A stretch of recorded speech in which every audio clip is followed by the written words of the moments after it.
You wanted the best.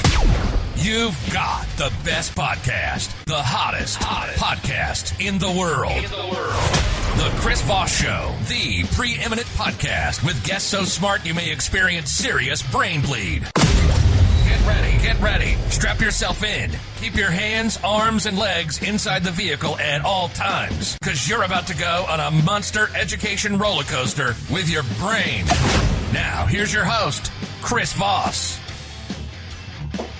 Hi, folks. Chris Voss here from thechrisvossshow.com, thechrisvossshow.com. Hey, we're coming here with a great podcast.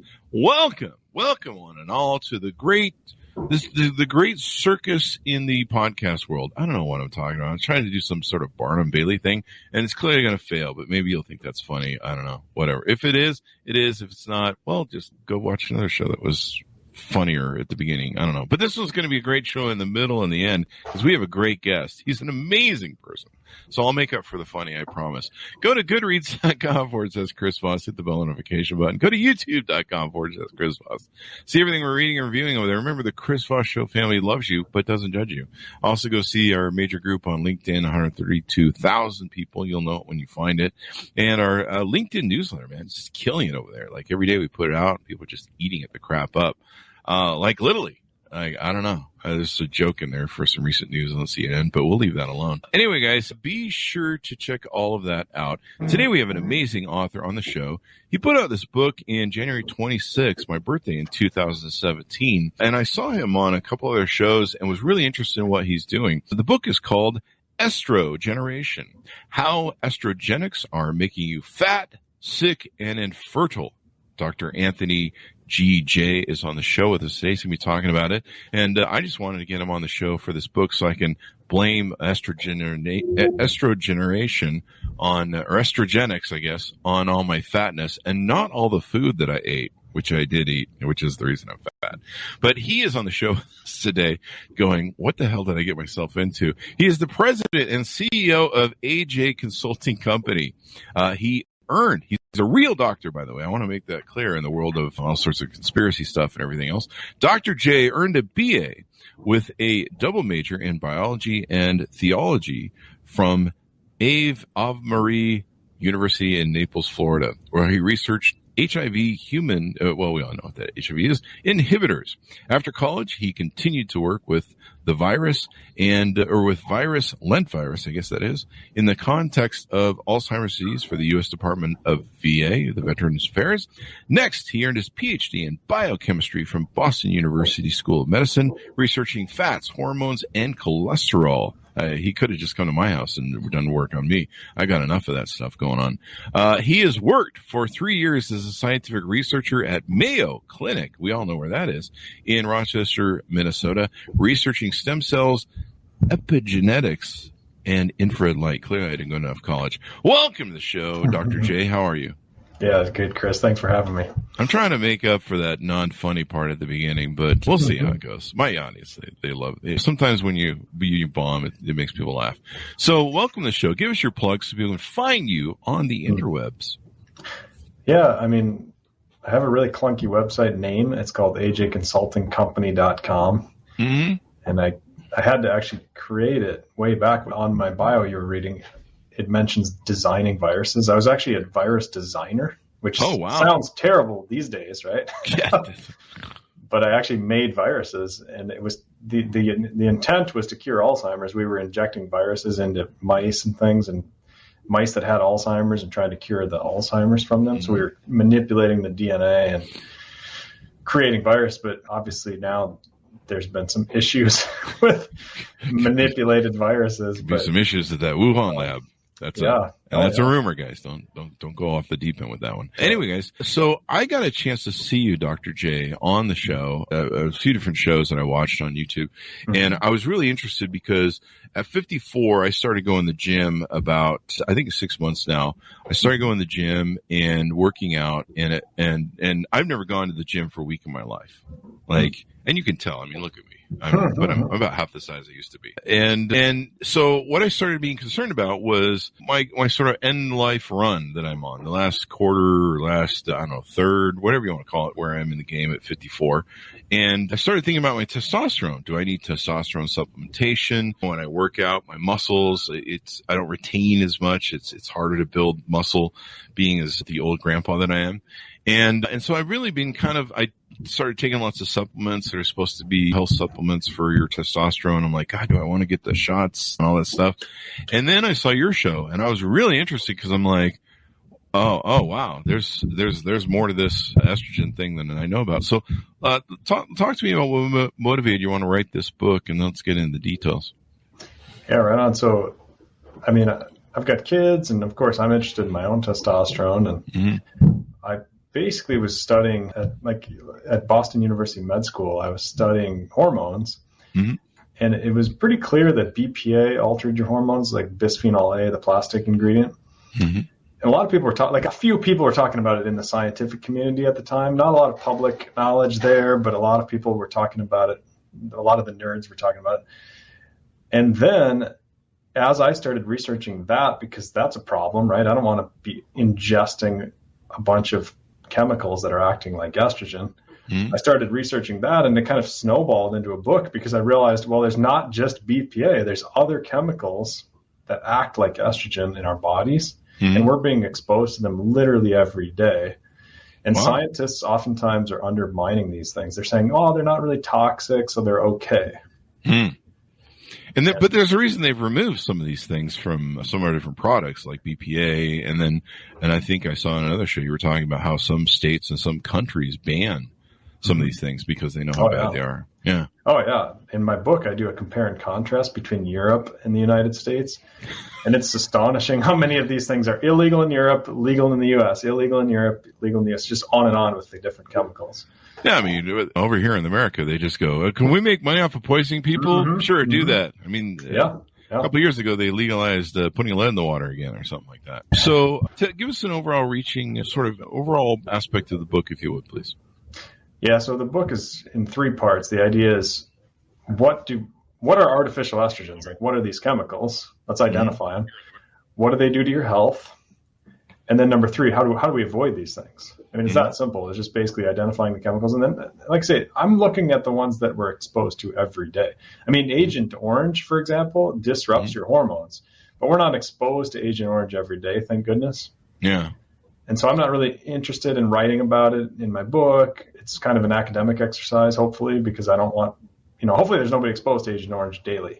I'm having a cup of it right now every morning. All right, well, Agent Orange, you can order this from the Chris Voss Show coffee merch site. I got to tell you, it does mess with your hormones, but it will wake you up in the morning. It smells like victory.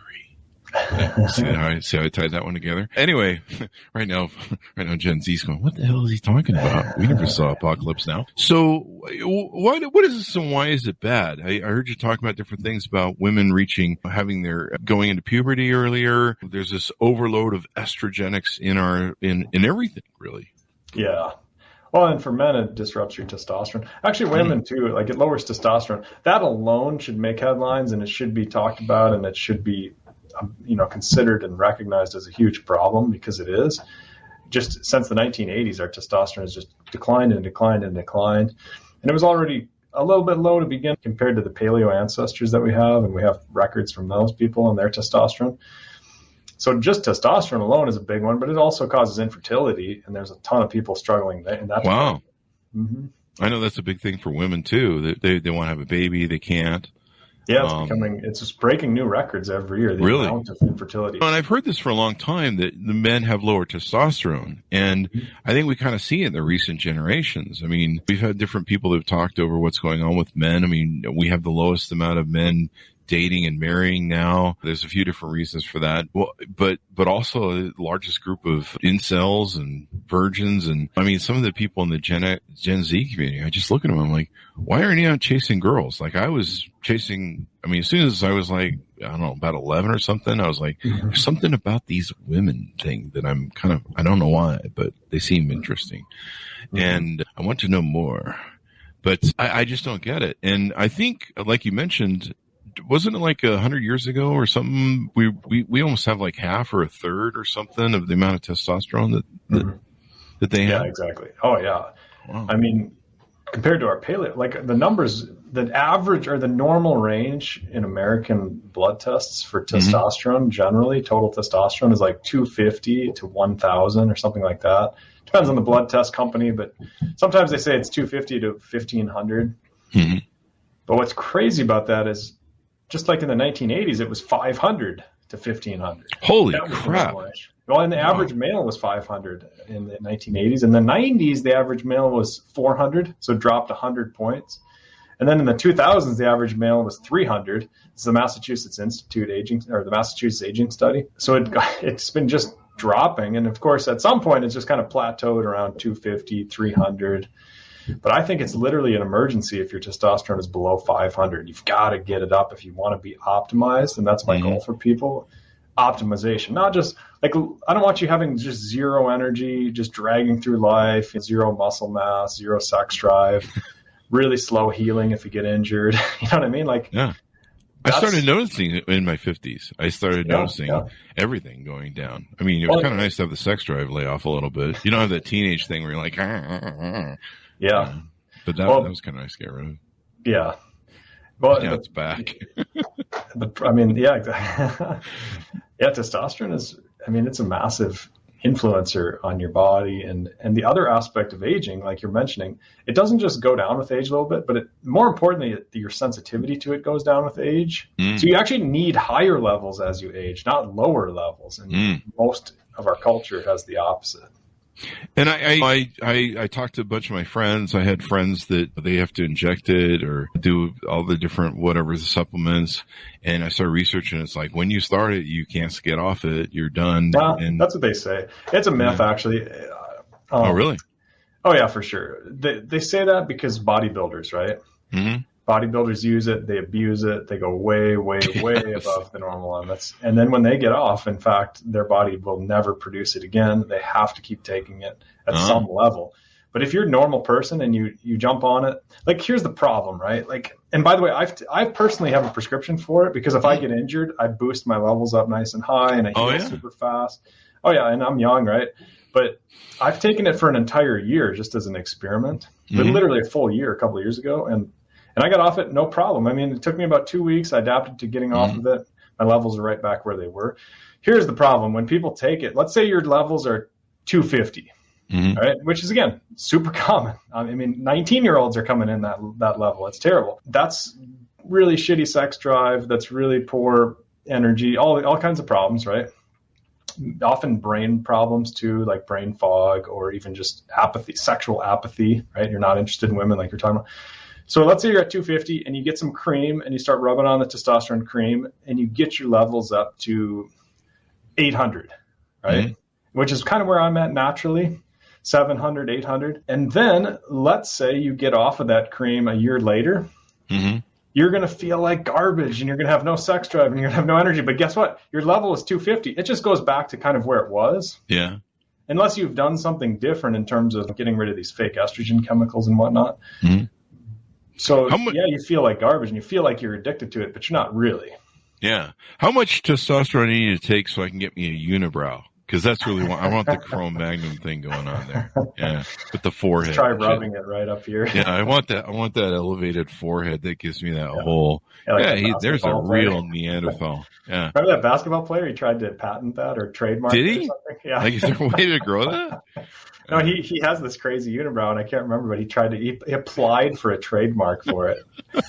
Let's go to the Middle East, it sucks when I see girls have it because, I mean, girls are so beautiful, and I'm like, yeah, you really need to. I think there was a famous movie with a beautiful Mexican actress, and she had like the unibrow thing going on. I forget what it was. But anytime I see that, my maleness goes, run away. But if I want to see that, I'll go on a Grindr, the app. So let's talk about some of these chemicals that are in the thing. Because I went through. You have a list on your site, and of course you give, I think, coaching and consulting to people. You have a list on your site about different products that you use.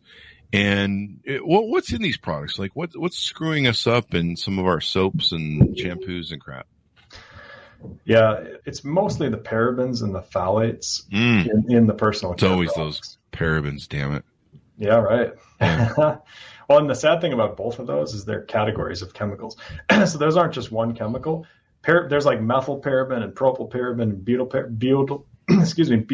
There's like an entire category of these goofy words and that nobody can pronounce, and so nobody talks about them. But they're real. I mean, they're a real problem because they act like estrogen. And not only that, so basically people are rubbing estrogen on their skin with their soap. And it loves to go through your skin. It doesn't want to wash out in the water. It wants to stay on your skin. I mean, the fragrance stays on, right? So basically, when you can rub up against things that get estrogen on you, and you absorb them in your skin. Mm-hmm. Oh, yeah. Note to self: quit spooning with the girlfriend. All right. It's all the perfume, yeah. Oh, that's true. This perfume and makeup is too as well. But yeah, honey, I don't want you to get your estrogen on me. I'm kidding. All right, I just got a text. She's leaving me. That's okay. It was 'cause she was going to leave next week anyway. She got a new guy on Instagram. So a lot of the stuff that's in our things, and I've had problems where I'm not asthmatic. I don't have like allergy sort of problems, but I've had problems with like dryer sheets and stuff and different like really high perfumed detergents and stuff like that.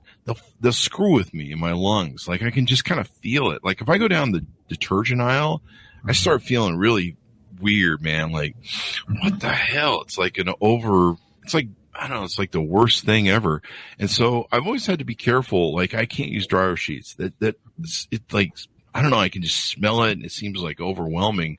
And I even know until recently that it puts like a wax on your stuff. That's what makes it softer. It just puts a nasty wax on all your stuff and you're just wearing wax all day long, which is gross. Oh, yeah. They've even, I mean, it's funny you say that because it sounds over the top, right? But they've even scientists have literally done studies. They call them dermal uptake studies, which means skin uptake, meaning like how much your skin is absorbing just from laundry detergent. And they find like these laundry detergents with all these fragrances, they spike your blood levels. Like your blood levels of these chemicals go up. And again, these are estrogen chemicals. It's even worse when you drink it, but don't do that. People, that's a joke. No, people drink it, right? They don't drink detergent?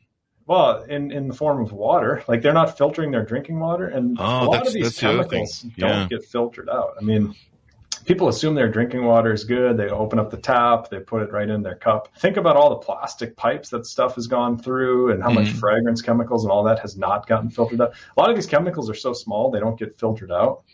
So they're in there. Yeah. Now, I think one thing I heard you talk about the show, and I'm going to paraphrase as best I remember it, so correct me if I'm wrong, but we have a lot of stuff being dumped into our water between us peeing in it and then like a lot of the antidepressants and I think are coming through. Like even the fish now are getting like their own versions of antidepressants in the oceans.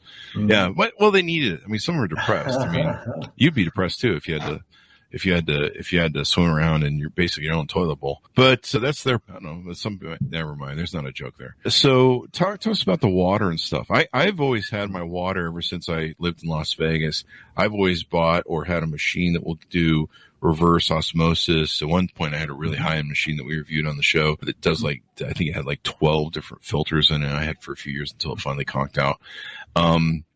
What's in our water? What's going on with that? Yeah, well, birth control for one. A lot of people don't realize they're literally drinking birth control. Now, what flavor is that? Can I get that in cherry or estrogen? It's funny that that new car smell. Yeah, that's actually estrogen too. Like that's plastic, but it's the chemical is called phthalates, and those they're actually a little bit attractive to us, right? Like we like that new car smell because it tricks our body. We think that's estrogen. Is that why we sometimes like some of this stuff? Maybe this is why women really like all that smelly stuff because they're like, more of me. Yeah. Oh yeah. Yeah. They think it's attractive, and so they're trying to put out signals of attraction. But maybe that's why men are attracted to estrogen smelling perfume because So I mean, what do we need to do with our water to get some of this crap out? Because I haven't gotten pregnant yet, but that water probably explains why. Yeah, well, yeah, you're on birth control and plastic chemicals, but no, you got to filter it. Me, so there's that. And you're a man. And I'm wait, what? Misinformation. The feminists told me we're all equal. Damn it! All right. Women and men work the same. Yeah, we're getting there with these chemicals, but actually scientists call it male feminization. I mean, it's literally termed male feminization. Wow. If you expose animals to enough of these chemicals, you can turn a male frog into a female or a male animal into a female and all this kind of thing. That explains all my married friends. Anyway, I'm just kidding on the married friends. But no, there's a lot of guys that act like girls. There's lots of crying going on. A lot of them addicted.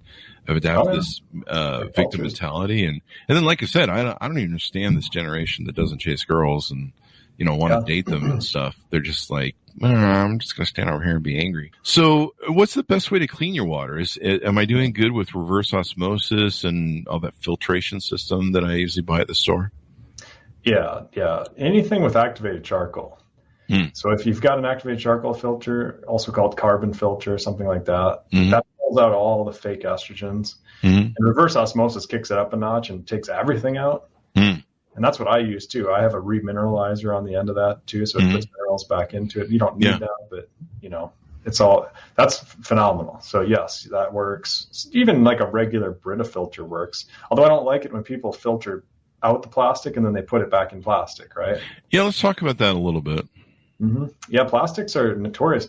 The problem is, even if it's BPA free, it's still full of estrogens. It's still full of these estrogen chemicals because companies aren't particularly honest. What they do is they say, oh, it's BPA free. And then they put BPS, which is just as estrogenic. It acts like estrogen just as much in your body. Or they put BPF, or they put BPAF. There's literally all these different BP versions that you can put in, and they're all just as bad. So what do we need to do? Do we need to move away from plastic and go to glass and water and stuff like that? Oh, yeah. With liquids, yes, yeah. Wow.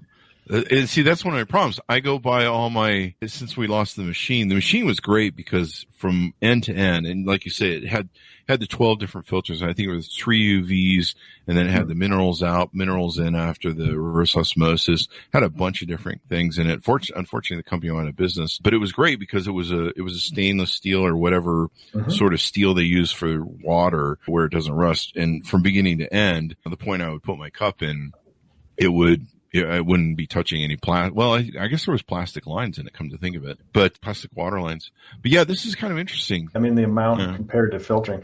I actually found a company. It's called Purified Guru. And I list that one on my website, that AJ Consulting company website I was telling you about. That's reverse osmosis. It's all stainless steel, and they don't even have a plastic tank under your sink. It's literally just a pump.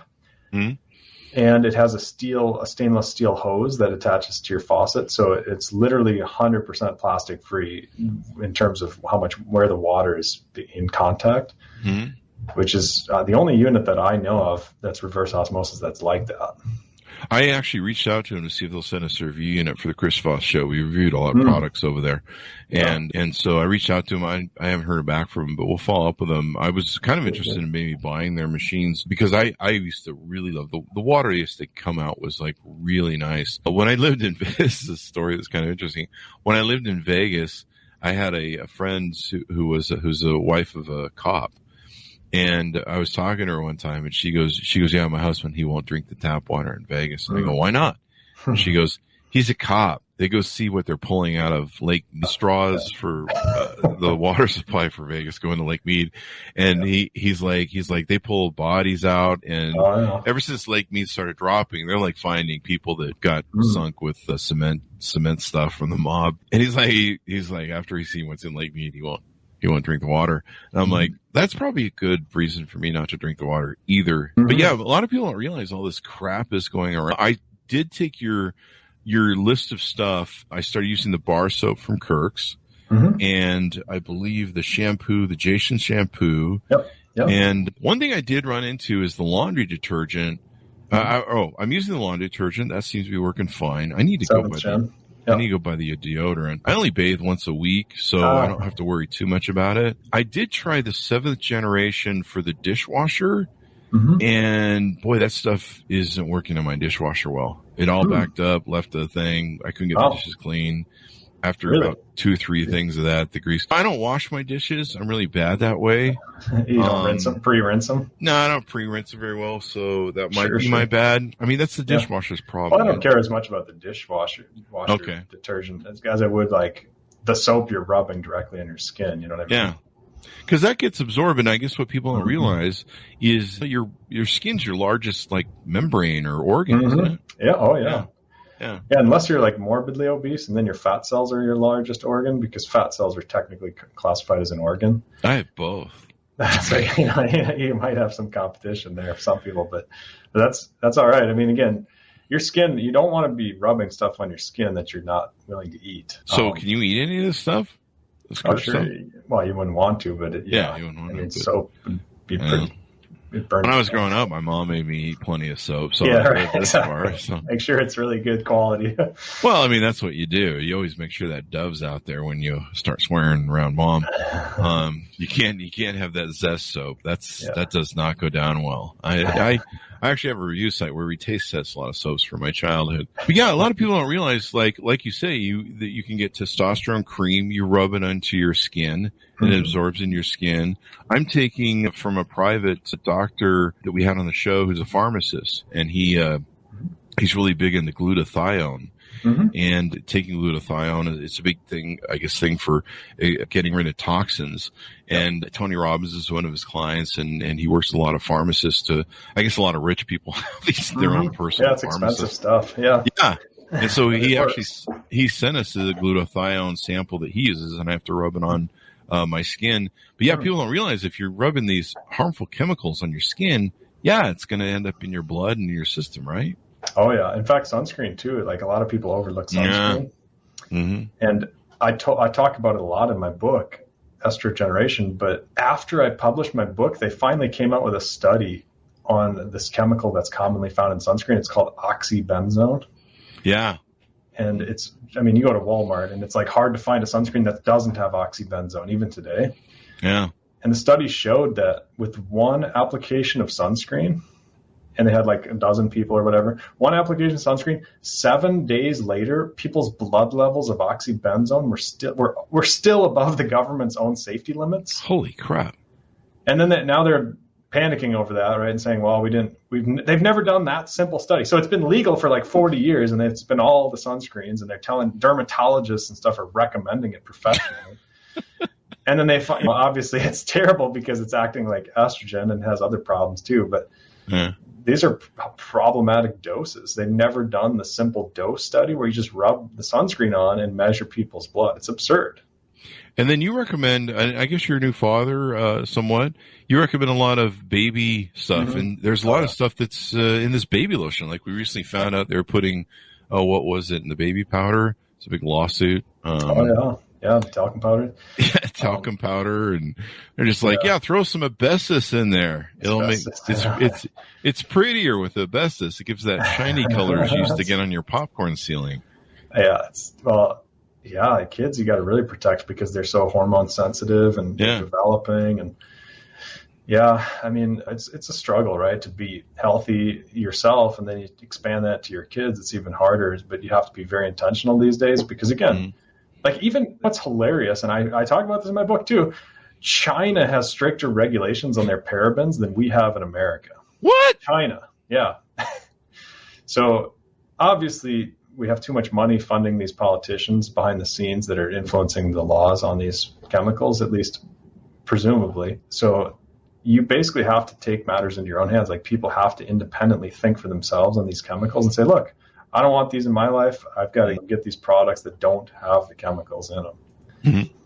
Yeah, baby diaper rash or healing balm for diaper rashes, baby lotion. Yeah. And then the thing that you got me thinking about that I never thought about is, when I wash my clothes, there's probably I've never used dryer sheets, and I don't know, up until recently I wasn't using the nice detergent you recommend, but I never thought about it. Whatever that's washing in and the chemicals or detergent, there's still going to be some residuals even on them after the rinse. And then I'm going to go wear those for the week that I don't take a shower, and those are going to go into my skin. And I never thought about it. I'm like, holy crap, you're like wearing your bottle of Tide. Basically. Oh yeah. Which I don't know. That could be a new fad on TikTok. Well, like I go to my in-laws and they of course use the regular laundry detergents that with all the fragrances and the whole thing. And I've got kids and like you said, and we got to do your laundry once in a while if you stay there for a few days. When we come home, it literally takes like 3 different wash cycles to get all that fragrance out of our clothing, because I use fragrance free, so I really notice it. And it takes a while. It's not like even after you do a laundry cycle with fragrance free, it still smells like those chemicals. It's hard to get that stuff out of there. It's so embedded. You know? That happened to me when I stayed at a friend of mine who had 2 twin babies. I stayed at his house for a week with him and his wife, and I put a load in their washing machine, and I think my clothes smell like diapers. Like diapers, basically, for like, I don't know, 5 loads. I could not get rid of that smell. After that, I cut off my penis and said, I'm never having kids. I'm not doing that. I'm going to go full eunuch. But so you have a link on your website people can go to on what I use on ajconsultingcompany.com. I advise people to go look at it. But just about anything, perfume, cologne, underarm deodorant, toothpaste. This stuff is insidious. Like even in blankets, there's phthalates in our blankets. Yeah, like they're just... Yeah, I travel with cotton pillowcases because if your pillowcase is made out of polyester is technically plastic. Most people don't think about that. Really? Oh, yeah, and it's polyethylene terephthalate. I mean, that's the name of polyester is just a shortened way of saying polyethylene terephthalate, and I've already mentioned phthalates. It's just an estrogenic compound. It's an estrogen chemical. And so if you're breathing it all night, like I don't mind if people are wearing some polyester, but if you're literally laying on a polyester pillowcase and breathing it all night, there's research showing. In fact, they've even done studies with baby mattresses, like crib mattresses, and found that increases levels to the cancer-causing levels in some cases with some crib mattresses that are real plasticky and stuff, because people don't want their babies peeing all over the mattress. So they make them out of more plastic and more plastic chemicals. So even there, you got to be careful. There's a lot. It's eye-opening once you kind of realize how pervasive these chemicals are and how problematic they are for people's health. It's like this giant awakening for a lot of people. Yeah. And like I said, I bought a lot of the products. I think I've been using them for about a week and a half now. Mm-hmm. And I mean, for me being a guy, of course I sweat, get greasy a lot, stuff like that. And I've always kind of had to kind of have something a little stronger to get me clean because I'm a guy. And hopefully I have a lot of testosterone. I need to get my testosterone checked. But I've noticed it works just fine for me. My hair feels a little bit cleaner. I don't seem to have that residual sort of, why is my hair kind of still waxy? My hair feels cleaner. I wash my hands with the Kirk soap and everything. Everything comes out feeling clean. I don't feel like there's any residual. This is kind of interesting. Baby bottles can have some of this stuff in it. So you recommend some baby bottles? Oh, yeah. You don't want plastic nipples and stuff. Yeah. Candles. Plastic liners. Yeah, exactly. Soy-based candles. That's the other thing too that was interesting I saw you talk about in the show was soy-based stuff. Yeah. And I went vegan for a while and was doing the vegan thing. Even coffee machines. Wow. Let's talk a little bit about that with the soy-based stuff. Well, yeah, coffee machines. Obviously, you're heating up water and you're putting in plastic, right? That's genius. Heating up plastic and running water through it. That's what could go wrong? I mean, what I do is I make cold brew now. I do it at room temperature. So I grind a pound of coffee, throw it in water, room temperature, and then I filter out the grinds the next day and I keep it in the fridge. And I actually like hot coffee. So I just make it in the microwave every morning, just heat it up and it tastes amazing. Good. Cold brew is really good. Yeah, and it tastes good cold too in the summer. But yeah, what were you asking about before that? We were asking about the soy. Oh yeah, soy. Sorry. I got distracted. No problem. Coffee. A lot of people, they argue with me about soy, and because for some reason the vegan culture has adopted soy as like the mascot. If you say something bad about soy, you're saying something personally offensive to vegans, which is crazy, right? Personally offensive to vegans. Oh, that's true. It's a religion. It's a religion. No, but it's interesting because all scientists agree that soy acts like estrogen. Even the vegan scientists, like, that are defending it and stuff, they say, of course it acts like estrogen. So nobody's in disagreement about that. What they disagree with is whether that's a healthy estrogen or whether it's a problematic estrogen. And there's debate on that. And that's an okay debate, but who wants more estrogen? In our culture, we've got so much estrogen from the plastics, the BPA and the phthalates and all the stuff I was talking about, the sunscreen, the oxybenzones, the parabens. I mean, read my book. If you don't think you're exposed to estrogens, like start paying attention. And then you throw soy in there. And the problem with a lot of the studies, think about it. you're studying somebody who's just saturated with these fake estrogens. Their body's full of them. And then you throw soy in the mix, and it's like whether or not you're going to see an impact, whether it's going to raise breast cancer or whatever. Sometimes it does. Sometimes it doesn't. You've already got yourself so saturated with estrogen, it's hard to do that kind of study. In fact, they've studied polar bears in northern Alaska. They had 11 polar bears. They put them to sleep and took samples out of their fat cells and all this. And they were full of these estrogen chemicals. Polar bears in northern Alaska, because it's worked up the food chain. It's dumped out into the oceans with our drains and our water.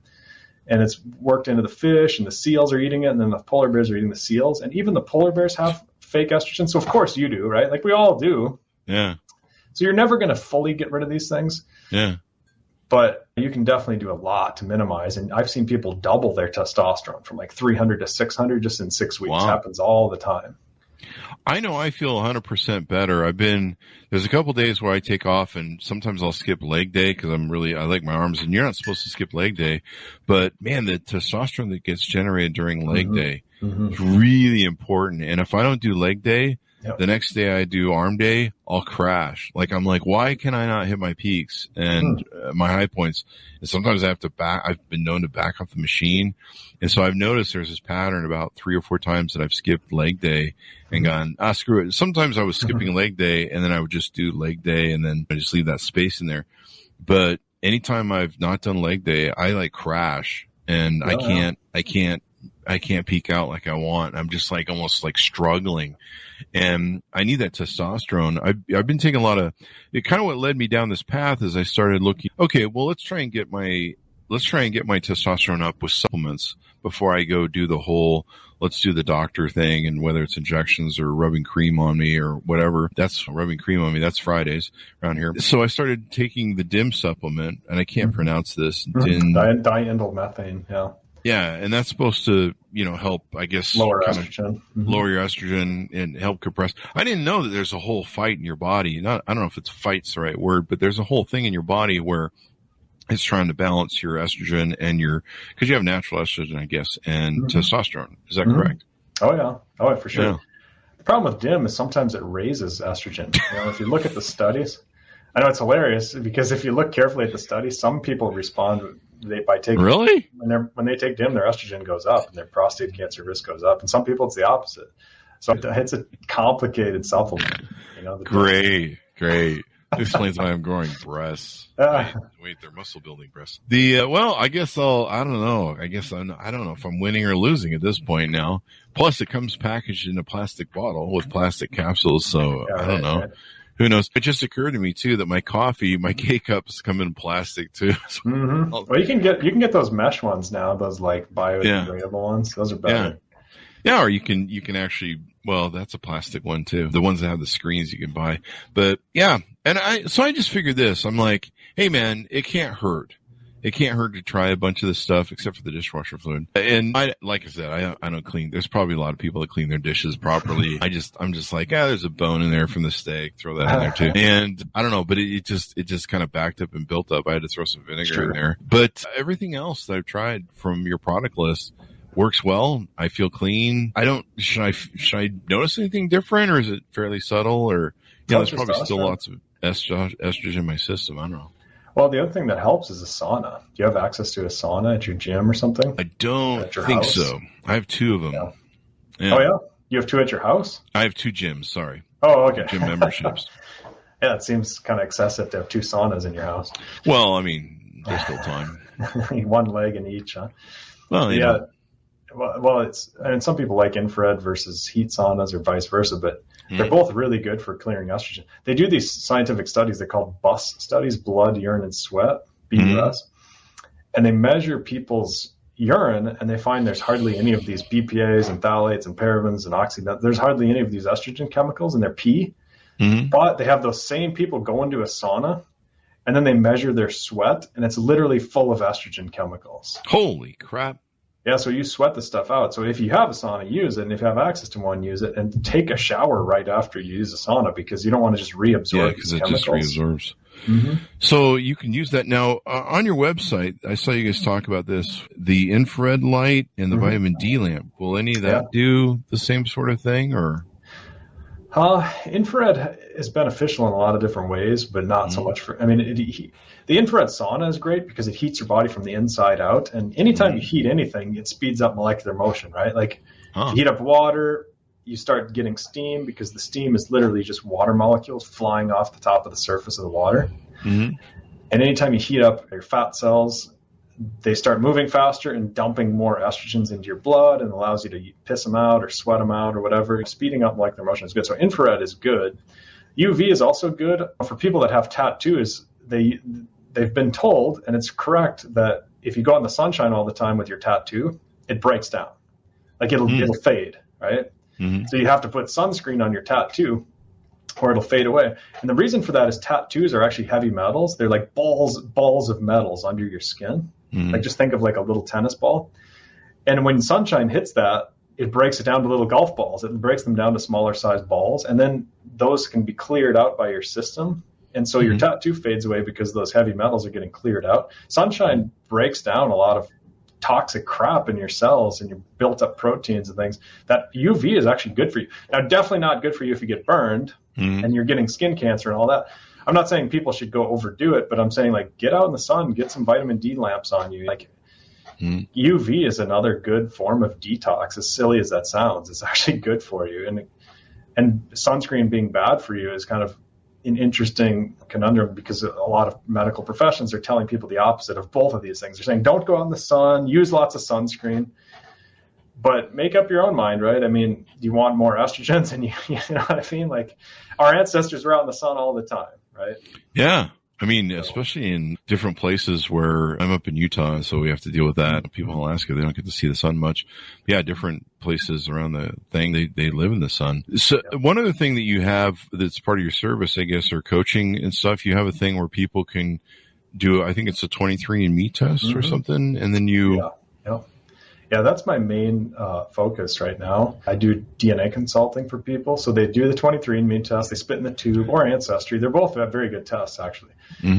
And the health reports that are provided by those companies are really insubstantial, like insignificant. They're not very helpful. They'll tell you you've got blue eyes or something like that. Oh, wow. And it's like, well, I already know I have blue eyes. You know what I mean? It's like, I'm not learning anything for $100 with that health report.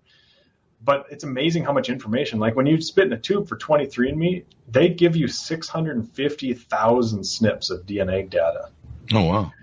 And I have my own software I've created to analyze that because there's a ton of health information in there. Like, so I mine for that health information and I look at your Alzheimer's genes and your heart disease genes and your brain optimization and your gym, like what type of muscle fibers you have, the whole thing, right? Including how does your body get rid of estrogen? In other words, like, does your liver handle estrogen really well? Are you really sensitive to gyno and man boobs and estrogenic symptoms? And how's your testosterone genes? The whole thing. So it's very holistic. I try and look at all kinds of different things. I'm looking for bad genes, right? I want to find people's worst genes because I want to understand how to fix them at a really specific way. And that's my expertise, is simplifying this really technical information to make it practical for people and say, look, here's the problem, here's the solution. Like, here's what we need to do. Instead of just saying, oh, it's genetic, you're screwed, right? Which is kind of what modern medical doctors do. They say, oh, you got these risks, you're screwed. It's just genetic, they'll tell you. And my thing is, I've got some bad genes. They're the ones I don't fit in anymore. Yeah, right. Well, everybody does. And you know, the problem is, again, if the doctor is just saying, oh, it's just genetics, and he's not giving you any actionable steps to do something about that, well, then it's a failure, right? And so that's really an important step for people that want to prevent health issues or they want to optimize their health. I even do consulting for the special forces, right? Like the military. Yeah. And other people that are just interested in optimization. That's my goal. I don't want, again, like I said at the beginning, I don't want people walking around with zero energy and just feeling lousy. And the doctors are saying, oh, your blood looks fine. Your blood work looks good, right? And I'm looking for excellent. I'm looking for optimal. And that's a big difference because the blood tests are based on normal Americans, like average Americans. And look around, right? Like average American is not a healthy American. Yeah, I think they do most of the testing at the line at McDonald's. Yeah, Walmart. And Walmart. Well, and vitamin D, I mean, you mentioned sunshine and the vitamin D lamp. Let me give you one example. So they've done studies on hunter-gathering tribes, and everybody in those tribes is between 70 and 100 on their vitamin D. And the average American is 30. Wow. And if you get a 30 on your blood test, the doctor will tell you that you're fine. And if you're below 50, there's increased risk of depression, there's increased risk of gut issues, there's increased risk of brain fog and memory issues and fatigue, just tiredness. And yet they're telling you that you're fine if you're below 50 all the time. This happens all the time.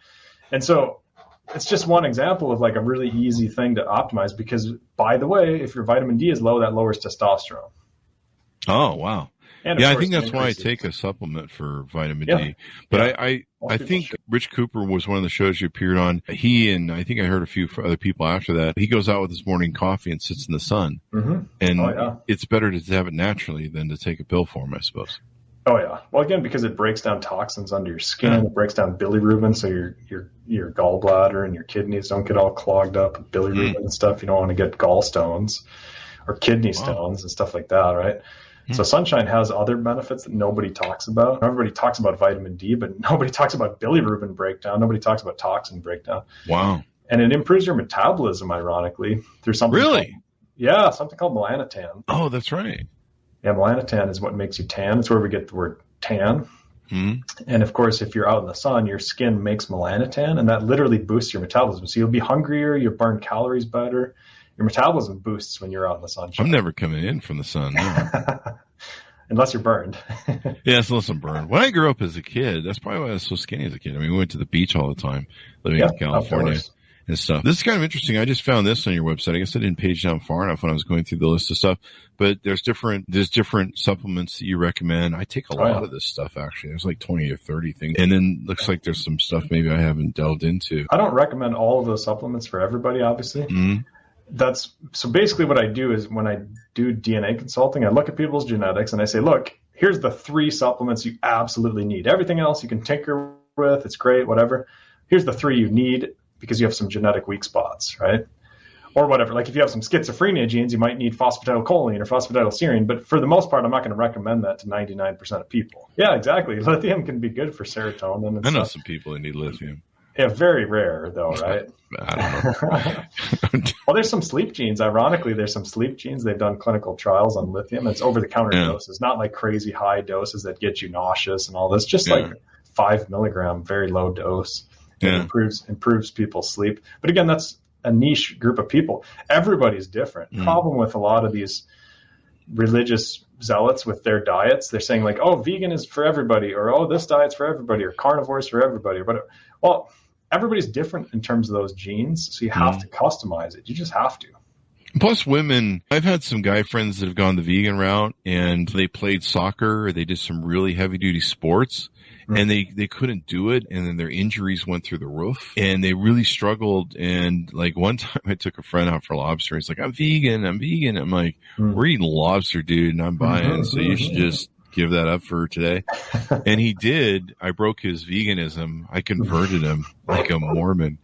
And after that, he switched back to meat after I broke his veganism. And he's like, Chris, I was getting all these injuries. I couldn't play. I didn't have any energy. He goes, I feel like I'm 100% back now.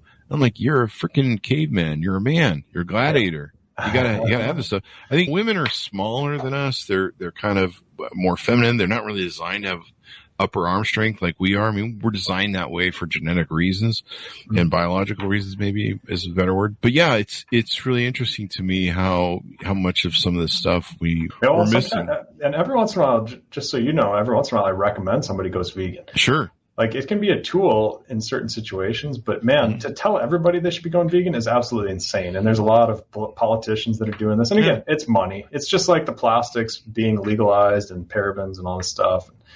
At the end of the day, if you dig deep enough, you find money is at the root cause of why they're recommending it. And I lost 75 pounds going vegan and going intermittent fasting. Yeah, fasting and I've done it twice now. And but once I kind of bottomed out, I went back to not being vegan. So yeah, it does have its place, and yeah, maybe eating more vegetables is good for you. I still take in broccoli and cauliflower, but I was doing the whole soy thing, making barbecue ribs out of soy and buying the bricks of whatever. But anything more you want to touch on about your book and some of the things that you do for people? No, I think that's good. I mean, Yeah. it's an infinite amount of information, your genetics, so that we could talk about literally all day long, but I don't want to bore people too much. I mean, Buy the book. Yeah, buy the book. I appreciate you you promoting it, and I appreciate people that buy it. Even though I published it a while ago, it's still very relevant. It's still a problem, and you still need to have self-knowledge, right? Like, the more you know about yourself, I say knowledge is power, right? Like, if you know something, you can take action. If you don't know these chemicals are bad, well, of course, you're just going to keep using them. The more, the better. Yeah. I mean, a couple of my friends on Facebook were like, "What are you doing, Chris? You're changing all your what kind of what are you you're going to be full QAnon next or something? What's going on there, buddy?" Mm-hmm. And you got a new cult you're joining? What's going on? And I'm like, look at it this way, man. I mean, I use soaps and shampoos and underarm deodorant and detergent and stuff to clean my stuff. As long as I'm not walking around smelling like, I don't know, Bill, what's his face from Caddyshack, Sasquatch.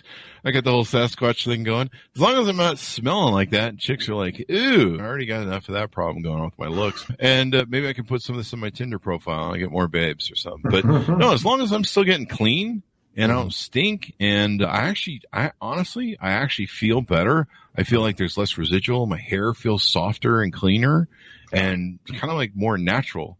Because I've always hated those shampoos that like, oh, we make it so that you feel your hair feels more silky. And that's really just like a wax or some crap. Oh, it's usually sunscreen. It's funny because they'll advertise it. Yeah, they'll say like a lot of these companies, they'll put pictures of hair molecules, and then they'll show like with the sunscreen or with their shampoo or without, and it's all like frayed up and stuff. But that's the sunscreen molecules they're putting in there, which again are just as estrogenic as could be. Yeah, there's some that I bought, some shampoos I bought. I'm like, what the hell is in my hair? It feels like I haven't shampooed for like a week, and it's all nasty. And I'm getting that from the shampoo. Sure. So this has been a great discussion. We certainly appreciate you having us on having you on the show, having both of us on the show. I guess we appreciate it. I don't know what the hell I'm talking about. Give us the plug so people can find you on the interwebs, reach out to you more, and maybe get involved with your testing that you do and whatever sort of coaching consulting they want.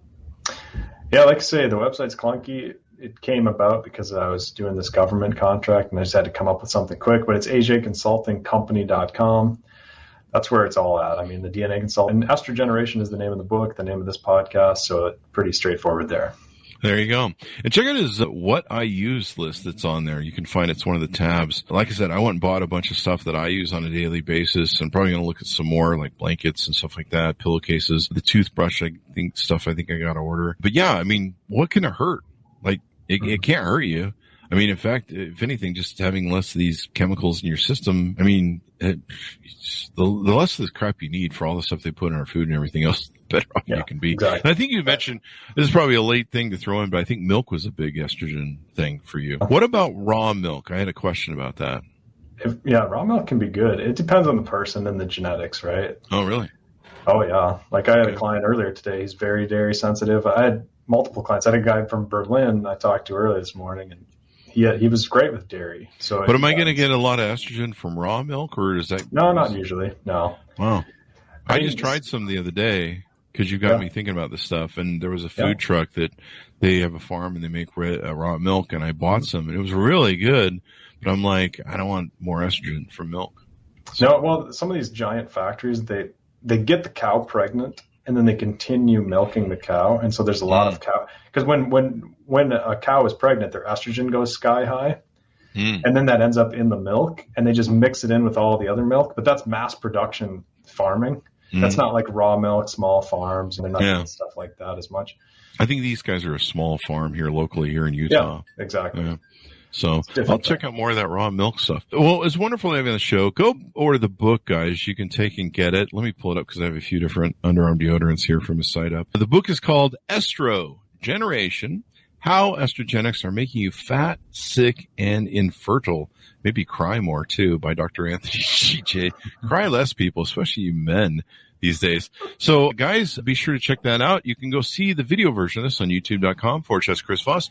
Hit the bell notification button. Go to goodreads.com/Chris Voss. You can see my books and everything we're reading and reviewing over there, as well as, I'm sure, Dr. J's book. You can go to all of our groups, Facebook, LinkedIn, Twitter, Instagram, all those different places the Chris Voss show's at. And also go see our LinkedIn newsletter and the big group there on LinkedIn. Thanks for tuning in. Be good to each other, and we'll see you guys next time.